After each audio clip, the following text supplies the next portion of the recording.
La lluvia golpeaba con furia las ventanas del instituto en Sevilla. Como si el cielo mismo llorara por Diego.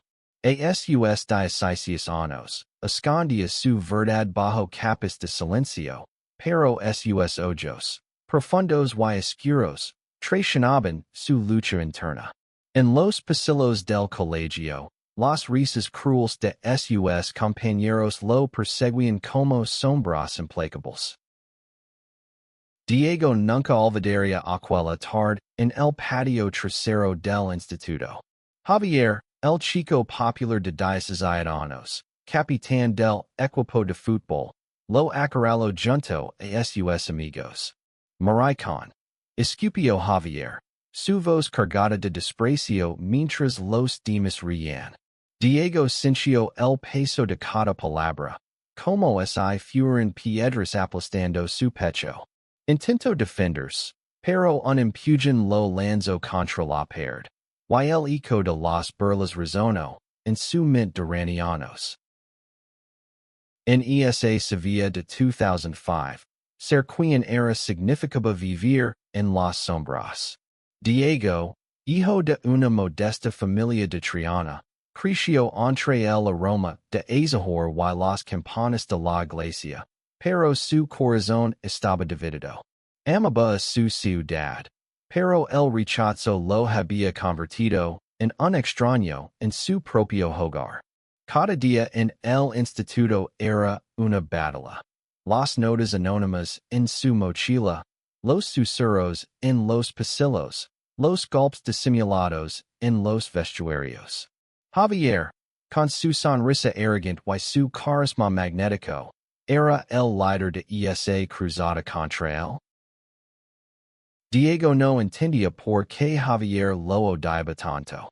Había algo en su mirada, una chispa de duda que Diego captaba en raros momentos, como si Javier estuviera luchando contra algo más grande que él mismo. Pero esas señales eran fugaces, y el dolor que infligía era constante. Diego se refugió en los libros, en las canciones de Sabina que sonaban en su viejo reproductor, y en los sueños de escapar a un lugar donde pudiera ser él mismo. Una noche, tras un episodio particularmente cruel, Javier había roto su cuaderno de dibujos frente a todos. Diego decidió que no podía más.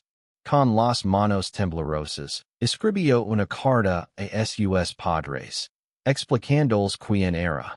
La dejó sobre la mesa de la cocina y no podía enfrentar sus rostros, no después de todo lo que había soportado. Corrió bajo la lluvia, sin rumbo, hasta que el cansancio lo obligó a detenerse en un puente sobre el Guadalquivir. Ali, mirando las aguas oscuras, pensó en rendirse para siempre. Pero algo lo detuvo. Una voz interna, débil pero persistente, lo susurró que merecía vivir. Merecía ser amado. Con lágrimas mezclándose con la lluvia, decidió que no dejaría que Javier ni nadie definiera su valor. Esa noche marcó un punto de inflexión. Diego juró que algún día se levantaría, que construiría una vida donde nadie pudiera hacerle daño. Los años pasaron, y Diego se convirtió en un hombre diferente. Estudió diseño gráfico en Madrid, lejos de las cicatrices de Sevilla. Trabajó incansablemente, canalizando su dolor en creatividad. Sus diseños, llenos de colores vibrantes y emociones crudas, comenzaron a ganar reconocimiento. Pero el pasado no desaparecía. Cada vez que volvía a Sevilla para visitar a su familia, los recuerdos lo golpeaban como un viento frío. En 2025, Diego, ahora de 30 años, era un diseñador exitoso con su propia agencia en Barcelona. Había construido una vida plena, con amigos que lo aceptaban y un novio, Pablo, que lo hacía reír como nadie. Pero el destino, siempre caprichoso, tenía otros planes. Una mañana, mientras revisaba correos en su oficina, recibió una propuesta inesperada. Una colaboración con una empresa emergente en Sevilla. El nombre del contacto lo hizo congelarse. Javier Morales. El mismo Javier que lo había atormentado. El mismo que había hecho de su adolescencia un infierno. Diego sintió que el air se lo escapaba. ¿Cómo era posible? La propuesta era tenedora. Un proyecto para revitalizar la imagen de una marca de moda local, con un presupuesto generoso y la promesa de exposición internacional. Pero trabajar con Javier significaba enfrentarse a los fantasmas que había enterrado. Diego dudó. Podía rechazar la oferta y seguir con su vida. Pero algo en su interior, tal vez orgullo, tal vez curiosidad, lo impulsó a receptor. Quería ver quién era Javier ahora, que había sido de ese chico cruel, que una vez lo destruyó. Quería demostrar, ante todo a sí mismo, que ya no era la víctima.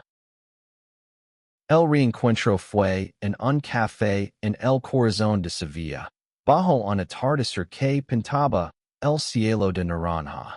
Javier estaba diferente. Su rostro, antes afilado por la arrogancia, ahora mostraba líneas de cansancio. Sus ojos, sin embargo, seguían siendo los mismos, con esa mezcla de desafío y vulnerabilidad que Diego nunca olvidó. Diego, dijo Javier, su voz baja, casi temblorosa. No esperaba que aceptaras. Diego se sentó, manteniendo la compostura. Tampoco yo, respondió, con un tono neutro que escondía el turbulente en su pecho. La conversación comenzó con formalidades, el proyecto, los plazos, los objetivos. Pero había una tensión en el aire, un peso que ninguno mencionaba pero ambos sentían. Javier explicó que había fundado la empresa tras años de trabajar en el extranjero. Habló de su visión, de su deseo de crear algo auténtico, algo que reflejara la esencia de Sevilla. Pero Diego notó que evitaba hablar de su pasado. Cada palabra parecía medida, como si Javier temiera romper un cristal invisible. Esa noche, Diego no pudo dormir. Los recuerdos lo asaltaron. Las risas, los insultos, el dolor. Pero también pensó en la mirada de Javier, en esa sombra de arrepentimiento que parecía perseguirlo. ¿Era posible que el hombre frente a ella no fuera el mismo? ¿O era solo una fachada? Al día siguiente, comenzaron a trabajar juntos. La química profesional fue inmediata. Javier tenía un talento innato para los negocios, y Diego aportaba una visión creativa que elevaba cada idea. Pero cada interacción estaba cargada de historia. Una tarde, mientras revisaban bocetos en la oficina, sus manos se rozaron accidentalmente. Diego se apartó, pero Javier lo miró fijamente, como si quisiera decir algo pero no encontrar las palabras. Semanas después, durante una cena de trabajo, Javier finalmente rompió el silencio. Diego, dijo, con la voz quebrada, necesito decir algo. El restaurante, lleno de murmullos y risas, pareció desvanecerse. Diego sintió que el tiempo se detenía. Lo que te hice no hay día que no lo lamente. Diego no respondió de inmediato. Quería odiarlo, quería gritarlo, pero algo en la voz de Javier lo desarmó. Había dolor genuino en sus palabras. Javier continuó, explicando cómo su propia inseguridad, su miedo a ser diferente, lo había llevado a atacar a Diego. No era solo por ti, confieso. Era por mí. Por lo que no podía aceptar de mí mismo. Las palabras golpearon a Diego como un relámpago. De repente, los países encajaron, las miradas fugaces, la intensidad desmedida de Javier. Había estado luchando contra su propia verdad, proyectando su odio interno en Diego. Pero esa revelación no baraba el daño. Diego sintió una mezcla de compasión y rabia. Me destruiste, dijo finalmente, su voz temblando. ¿Sabes lo que fue vivir con eso? Javier bajó la mirada, incapaz de responder. El silencio entre ellos fue pesado, pero también liberador. Por primera vez, Diego sintió que tenía el poder, no como víctima, sino como alguien que había sobrevivido y florecido. A partir de ese momento, su relación cambió. No fue fácil, ni rápido, pero comenzaron a construir algo nuevo. No era amor, no sino una conexión basada en la honestidad y el perdón. Diego se dio cuenta de que, aunque el pasado no podía borrarse, podía transformarse en algo diferente. Javier, por su parte, empezó a vivir su verdad, paso a paso, inspirado por la valencia de Diego. El proyecto fue un éxito rotundo. La marca se convirtió en un símbolo de inclusión, con campanas que celebraban la diversidad en todas sus formas. Diego y Javier, ahora socios, se convirtieron en aliados inesperados. Pero lo más importante no fue el éxito profesional, sino la curación personal. Diego aprendió a soltar el dolor, y Javier encontró la paz al aceptarse a sí mismo. En una noche tranquila, mientras caminaban por el río Guadalquivir, Diego miró a Javier y sonrió. Nunca pensé que estaríamos aquí, dijo. Javier asintió, con los ojos brillando bajo la luz de la luna. Yo tampoco, pero me alegra que lo estemos. Y en ese momento, bajo el cielo estrellado de Sevilla, ambos supieron que habían encontrado algo más grande que el dolor, la posibilidad de redimirse, de amarse a sí mismos y, tal vez, algún día, de amarse el uno al otro. La colaboración entre Diego y Javier avanzaba a pasos agigantados, pero el pasado seguía siendo una sombra que se colaba en cada rincón de su relación. En la oficina, rodeados de bocidos y muestras de tela, trabajaban con una sincronía que sorprendía a todos. Sin embargo, cada vez que Diego veía a Javier reír o dar órdenes con esa confianza que lo caracterizaba, sentía un nudo en el estómago. Era posible confiar en alguien que una vez lo había herido tan profundamente. Una mañana, mientras revisaban los destinos para la campana de la marca, Diego notó algo nuevo en Javier. Había un brillo en sus ojos, una ligereza que no había visto antes. Durante una pausa, Javier se acercó con una taza de café y le dijo, casi en un susurro. Gracias por darme una oportunidad, Diego. Sé que no lo merezco. Diego quiso responder, pero las palabras lo aterraron. En lugar de eso, asintió y volvió a los bocidos, sintiendo que algo en su interior comenzaba a ceder. Sevilla, con su calor sofocante y sus calles llenas de vida, parecía conspirar para mantenerlos cerca. Las reuniones se alargaban hasta la noche, y las conversaciones profesionales se deslizaban hacia terrenos más personales. Una tarde, mientras caminaban por la plaza de España, Javier confesó algo más.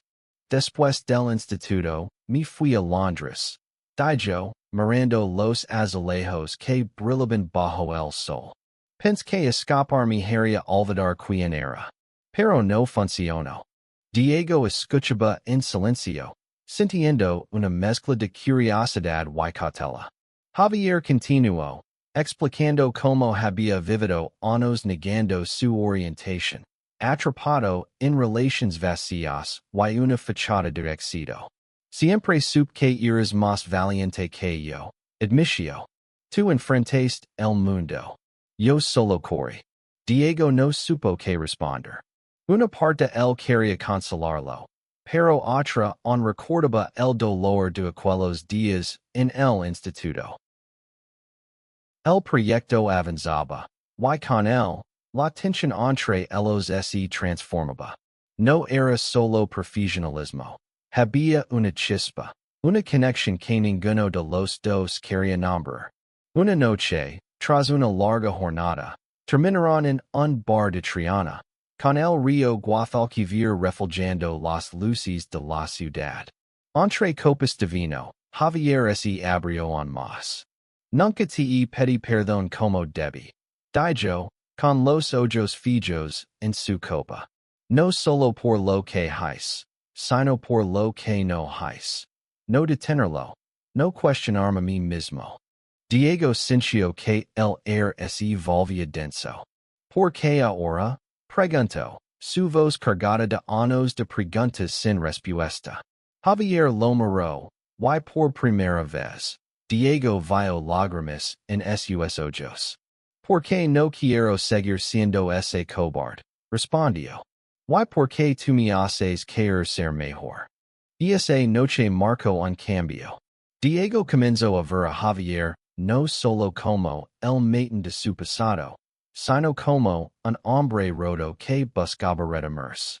No era amor, todavía no, pero era algo cercano. Una empatía que crecía con cada conversación, con cada momento compartido. Sin embargo, Diego también luchaba consigo mismo. Estaba traicionando su propia historia al acercarse a Javier. ¿O era esto parte sanar? Mientras tanto, el proyecto tomaba forma. La campana, centrada en la diversidad y la autenticidad, comenzaba a generar expectación. Diego diseñó una serie de anuncios que contaban historias reales de personas que habían superado prejuicios, incluyendo una versión velada de su propia experiencia. Javier, por su parte, se encargaba de la logística, asegurándose de que cada detalle reflejara su visión compartida. Juntos, estaban creando algo poderoso, algo que podía cambiar como se veía, y quizás el mundo, vea la diversidad. Pero no todo era perfecto. Diego seguía en contacto con Pablo, su novio en Barcelona, y aunque su relación era sólida, la distancia y el tiempo que pasaba con Javier comenzaban a generar fricciones. Pablo notaba un cambio en Diego, una intensidad que no podía explicar por teléfono. ¿Qué está pasando ahí?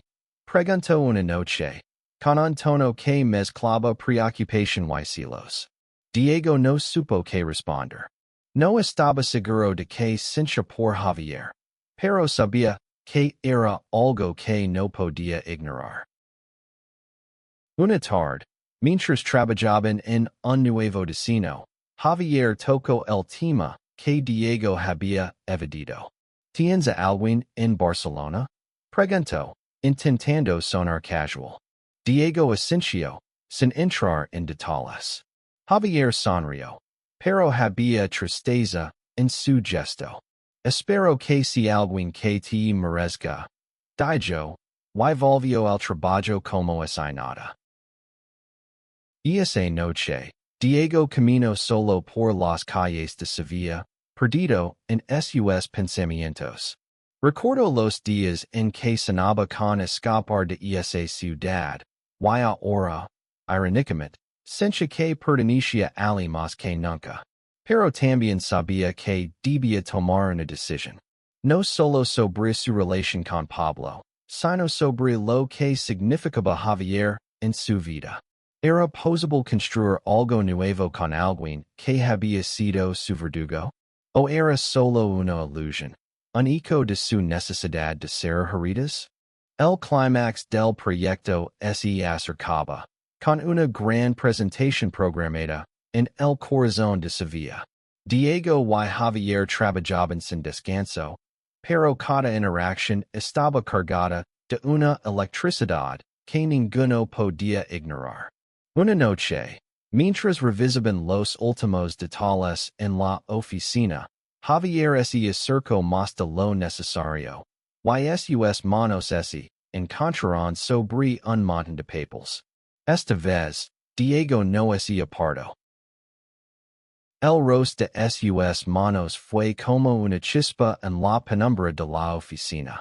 Diego sintió un calor que lo desconcertó, y por un instante, el mundo se redujo a los ojos de Javier, que lo miraban con una mezcla de miedo y angelo. Pero el momento se rompió cuando Diego retrocedió, murmurando una excusa sobre el cansancio.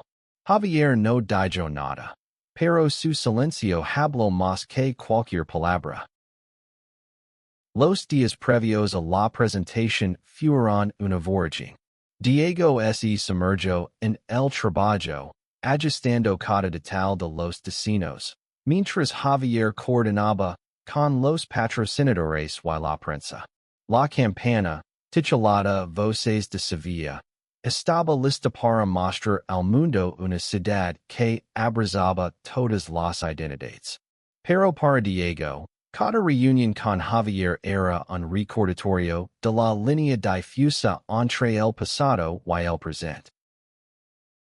Una noche, mientras ultimaban los preparativos, Javier lo llevó a un rincón tranquilo de la oficina. Diego, no puedo seguir ignorando esto, dijo, su voz temblorosa. No sé qué significa, pero siento algo por ti. Why no es solo culpa o arrepentimiento? Es más. Diego sintió que el suelo se desvanecía bajo sus pies. Quería responder, pero las palabras no llegaban. En cambio, se dio la vuelta y salió, dejando a Javier solo bajo la luz tenue. La confesión de Javier lo persiguió durante días. Diego no podía negar que sentía algo, una atracción que iba más allá de la lógica. Pero también estaba Pablo, su novio, que lo esperaba en Barcelona con una vida estable y segura. Diego llamó a Pablo esa noche, intentando ser honesto.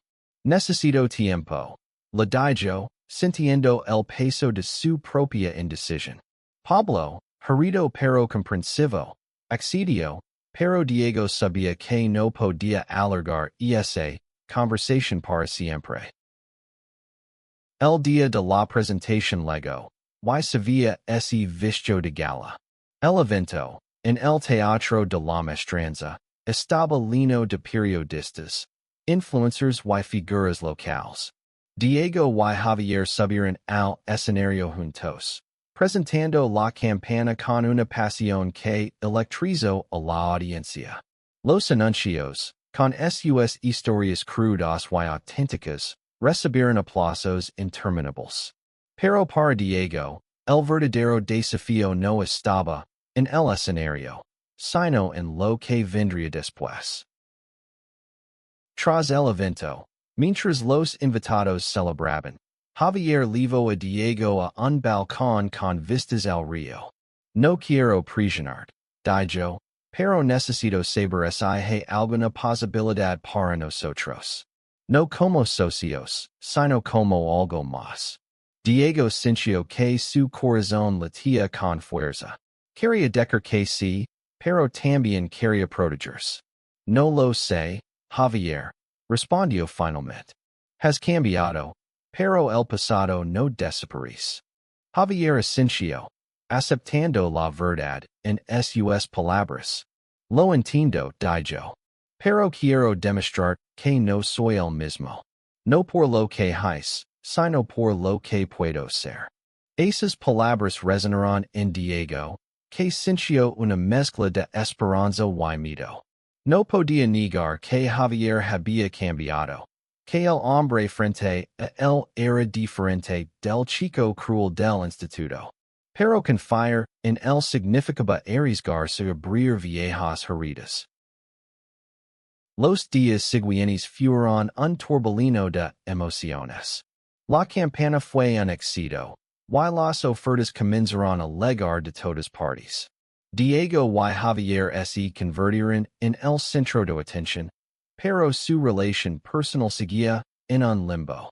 Diego decidió tomarse un tiempo en Sevilla, alejándose de Barcelona y de Pablo, para entender lo que realmente quería. Una tarde, mientras pasaba por el parque de María Luisa, Diego se encontró con una vieja compañera del instituto, Elena, que había sido una de las pocas que lo apoyó en aquellos días oscuros. Hablaron durante horas, y Elena le dio una perspectiva nueva. El perdón no es para él, Diego, le dijo.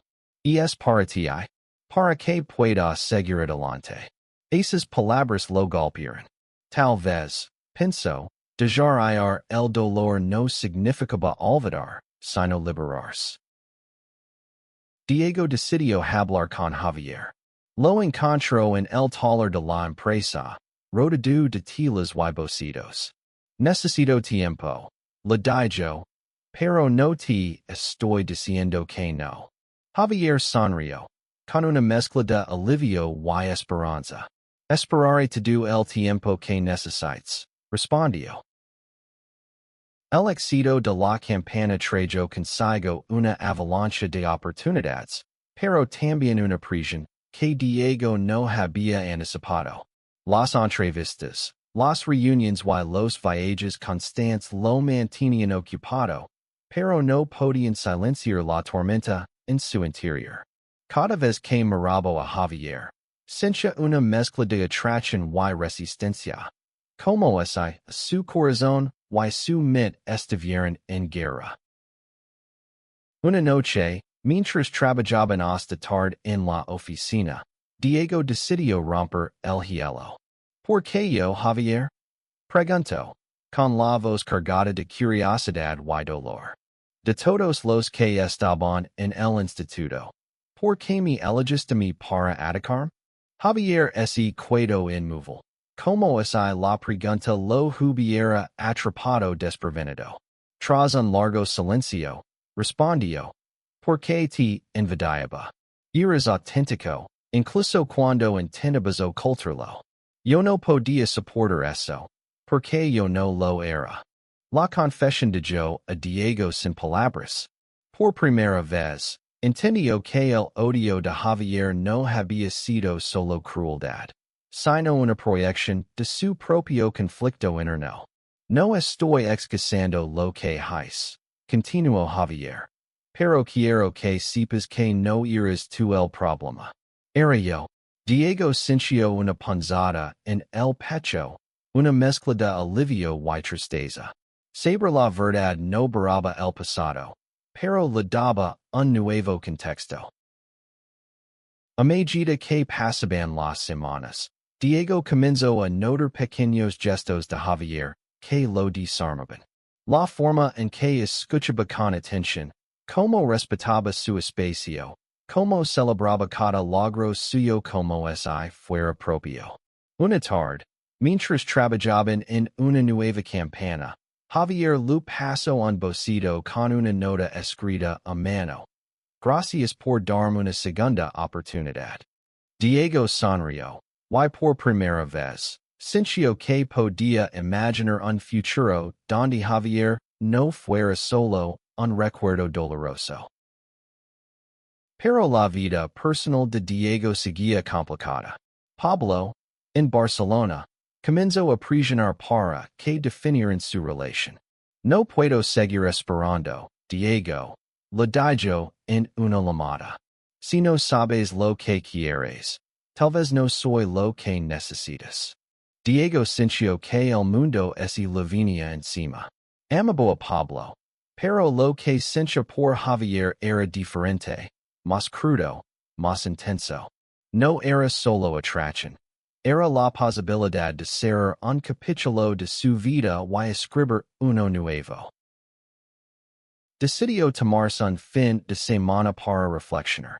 Se refugio en un pequeño pueblo en las afueras de Sevilla, donde el silencio de las colinas lo permitió escuchar su corazón. Ali, bajo un cielo lleno de estrellas, entendió que no podía seguir viviendo a medias. Debía elegir, no solo por él, sino por las personas que lo amaban. Cuando regresó, buscó a Javier. Lo encontró en el taller, trabajando en una nueva idea. Necesito decir algo, dijo Diego, con la voz firme. No sé si estoy listo para lo que esto significa, pero no puedo ignorar lo que siento. Javier lo miró, con los ojos abiertos de sorpresa y esperanza. ¿Qué significa eso? Preguntó.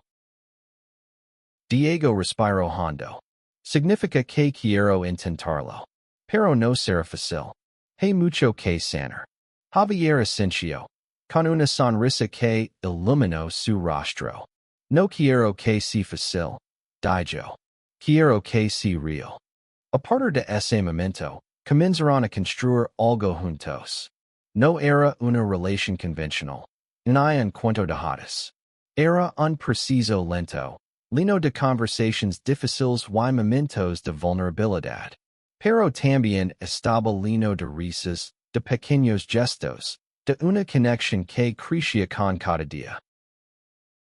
El proyecto, mientras tanto, seguía creciendo. La marca se expandió a nivel internacional, y Diego y Javier se convirtieron en un equipo imparable. Pero lo que realmente importaba era lo que sucedía fuera de la oficina. Las caminadas por el río, las noches compartiendo historias, la sensación de que, juntos, podían enfrentar cualquier cosa. Diego y Javier comenzaron a navegar su nueva relación con cautela, como quien camina por un puente frágil sobre un río turbulento. Cada paso era un riesgo, pero también una oportunidad. Las noches en Sevilla se convirtieron en su refugio, donde las luces de la ciudad parecían ser promesas de un futuro diferente. Sin embargo, el pasado seguía presente. Una tarde, mientras trabajaban en una nueva campana, Diego recibió un mensaje de un viejo compañero del instituto. Era una invitación a una reunión de exalumnos. La idea lo llenó de ansiedad. Volver a ese lugar, enfrentarse a las personas que habían sido testigos de su dolor, era más de lo que podía soportar. Pero Javier, al notar su inquietud, le tomó la mano. Si decides ir, no estás solo, le dijo. Diego decidió asistir, no por nostalgia, sino por una necesidad de cerrar ese capítulo. La reunión fue en el mismo instituto donde todo había comenzado. Al entrar, los recuerdos lo golpearon. Los pasillos, el patio, las risas crueles. Pero esta vez, Javier estaba a su lado, no como su verdugo, sino como su apoyo. Algunos compañeros lo miraron con sorpresa, otros con curiosidad, pero Diego se sintió fuerte. Ya no era el chico asustado de antes. Durante la reunión, una mujer se acercó a ellos. Era Marta, una de las pocas que había intentado defender a Diego en el pasado. Nunca pensé que los vería juntos, dijo, con una sonrisa cálida.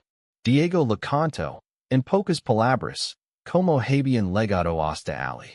Marta lo abrazó, con lágrimas en los ojos. Siempre supe que eras más fuerte de lo que ellos creían, le dijo. Y esa noche, Diego y Javier hablaron hasta el amanecer. Diego confesó como la reunión lo había hecho sentir libre, pero también vulnerable. Javier, por su parte, compartió más sobre su propio viaje, sobre los años que pasó negándose a sí mismo, sobre el miedo que lo había llevado a herir a otros. Nunca podré cambiar lo que hice, dijo. pero quiero pasar el resto de mi vida demostrando que puedo ser mejor. Diego sintió que algo dentro de él se liberaba. No era solo el perdón hacia Javier, sino hacia sí mismo. Durante años, se había culpado por no haber sido más fuerte, por no haberse defendido. Pero ahora entendía que su fuerza estaba en haber sobrevivido, en haber construido una vida plena a pesar de todo. Su relación comenzó a solidificarse. No estaba exenta de conflictos. Había días en que el pasado resurgía, en que Diego dudaba, en que Javier se sentía indigno. Pero también había momentos de pura alegría. Las mañanas cocinando juntos, las tardes diseñando nuevas campanas, las noches en las que se quedaban despiertos hablando de todo y de nada. El éxito de la marca seguía creciendo, y con él, su impacto. Las campanas de Diego y Javier se convirtieron en un símbolo de cambio, inspirando a otros a compartir sus historias. Recibieron cartas de jóvenes que se sentían identificados, de personas que habían encontrado valor para aceptarse a sí mismas. Cada mensaje era un recordatorio de por qué hacían lo que hacían. Pero no todo era perfecto. Diego aún tenía que lidiar con el fin de su relación con Pablo. En una llamada dolorosa pero necesaria, lo explicó todo. No es que no te ame, lo digo, pero necesito seguir mi verdad. Pablo, un querido, lo entendió. Siempre quiero lo mejor para ti, respondió, y colgó, dejando a Diego con una mezcla de alivio y tristeza. Con el tiempo, Diego y Javier encontraron un ritmo. Su relación no era solo romántica, era una alianza, una promesa de crecer juntos. Sevilla, la ciudad que una vez había sido un campo de batalla para Diego, se convirtió en un hogar. Cada calle, cada plaza, estaba ahora impregnada de nuevos recuerdos, de momentos que borraban lentamente las cicatrices del pasado. A medida que la relación entre Diego y Javier crecía, también lo hacía su compromiso con la marca. La empresa se expandió, abriendo oficinas en Madrid y Barcelona, y sus campanas comenzaron a resonar en toda Europa. Pero para Diego, el verdadero éxito no estaba en los números, sino en el impacto. Cada vez que recibía un mensaje de alguien que se había sentido inspirado por su trabajo, sentía que estaba sanando una parte de su pasado. Una tarde, mientras pasaban por el Alcázar de Sevilla, Javier le hizo una propuesta inesperada. Quiero que la próxima campana sea sobre nosotros, dijo. Sobre nuestra historia. Creo que pueda ayudar a otros. Diego se quedó en silencio, dividido entre el miedo y la emoción. Compartir su pasado con el mundo significaba exponer sus heridas, pero también podía ser una forma de transformar el dolor en esperanza. Decidieron trabajar en la campana en secreto, con la ayuda de un pequeño equipo de confianza. Diego diseñó una serie de anuncios que contaban su historia, desde los días oscuros en el instituto hasta su reencuentro y la creación de la marca. Javier escribió un manifiesto, una carta abierta sobre su arrepentimiento y su viaje hacia la aceptación. Juntos, crearon algo crudo, honesto y profundamente humano. La campana, titulada Sanar Juntos, se lanzó en un evento en Madrid. La respuesta fue abrumadora. Las redes sociales se llenaron de mensajes de apoyo, de personas compartiendo sus propias historias de superación. Pero también hubo críticas.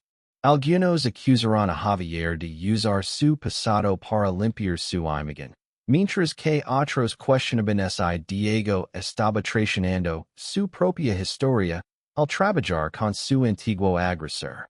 Esas voces dolían, pero Diego y Javier se apoyaban mutuamente, recordándos que su verdad era más grande que las opiniones externas. En su vida personal, las cosas también avanzaban.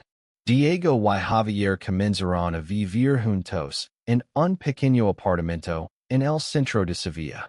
No era una vida perfecta, había discusiones, momentos de duda, días en que el pasado parecía demasiado pasado. Pero también había amor, risas, y una sensación de hogar que Diego nunca pensó que encontraría. Una noche, mientras miraban el río desde su balcón, Diego tomó la mano de Javier. Nunca imaginé que esto sería posible, dijo. Que tú y yo que pudiéramos estar aquí.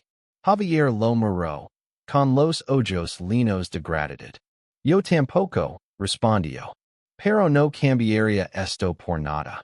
El éxito de la campaña trajo nuevas oportunidades, pero también nuevos desafíos. Diego y Javier comenzaron a recibir invitaciones para hablar en conferencias, para compartir su historia en foros internacionales. Cada vez que subían a un escenario, Diego sentía una mezcla de orgullo y vulnerabilidad. Estaba contando su verdad, pero también estaba ayudando a otros a encontrar la suya. Sin embargo, no todo era fácil. Diego enlucaba con momentos de inseguridad, con recuerdos que surgen sin previo aviso. Javier, por su parte, seguía trabajando en su propio proceso de aceptación, enfrentándose a las culpas que lo perseguían. Pero juntos, encontraban la fuerza para seguir adelante. Una tarde, mientras revisaban los planes para una nueva campaña, Diego recibió una carta. Era de un chico joven, de un pueblo cercano, que lo agradecía por compartir su historia. Me haces sentir que no estoy solo, escribió. Diego leyó la carta en voz alta, y cuando terminó, Javier lo abrazó. Esto es lo que importa, dijo. Esto es lo que hace que todo valga la pena. El tiempo pasó, y la vida de Diego y Javier se asentó en una rutina que, aunque no era perfecta, estaba llena de significado. Su apartamento en Sevilla se convirtió en un refugio, un lugar donde podían ser ellos mismos sin miedo. Las mañanas comenzaban con café y risas, y las noches terminaban con conversations que a veces duraban hasta el amanecer. La marca siguió creciendo, convirtiéndose en un referente de inclusión y autenticidad. Diego y Javier viajaban por el mundo, compartiendo su historia y abogando por un cambio real.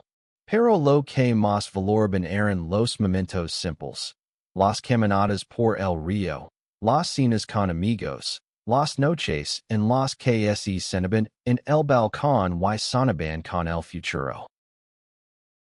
Una tarde, mientras pasaban por el barrio de Santa Cruz, Diego se detuvo frente a una pequeña iglesia. Aquí fue donde pensé en renderme, dijo, señalando un banco cercano. Y esa noche, cuando fue de casa, Javier lo miró, con el rostro lleno de emoción. Y mirad ahora, respondió. Miranos. Diego sonrió, sintiendo que los países de su vida finalmente encajaban. Había encontrado no solo amor, sino propósito. Había transformado su dolor en algo hermoso, algo que podía inspirar a otros. Y aunque el pasado nunca desaparecería por completo, ya no tenía el poder de definirlo. Javier, por su parte, seguía trabajando en sí mismo. Asistió a terapia, hablaba abiertamente sobre su viaje, y se esforzaba cada día por ser el hombre que Diego merecía. No era perfecto, pero su compromiso era inquebrantable. Juntos, habían construido algo más grande que ellos mismos. Una historia de redención, de amor, de esperanza. El clímax de su viaje llegó en un evento en Sevilla, donde fueron invitados a hablar frente a miles de personas. Diego subió al escenario, con Javier a su lado, y compartió su historia con una claridad que conmovió a todos. Habló de los días oscuros, de las cicatrices, pero también de la fuerza que había encontrado en sí mismo y en los demás. Cuando terminó, el público se puso de pie, aplaudiendo con lágrimas en los ojos. Javier tomó el micrófono y, con la voz temblorosa, dijo: "No estoy aquí para pedir perdón otra vez.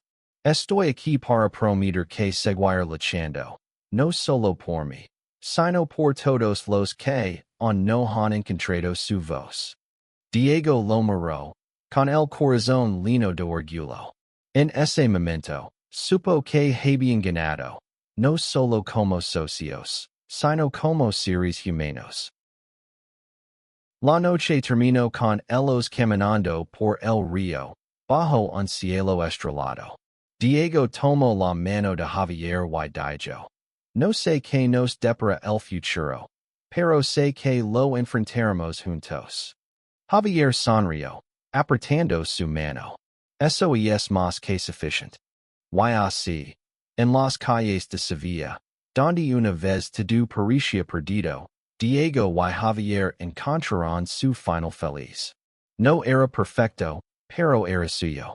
Una historia de dolor transformado en amor, de oscuridad convertida en luz, de dos almas que, contra todo pronóstico, encontraron el camino de regreso a casa.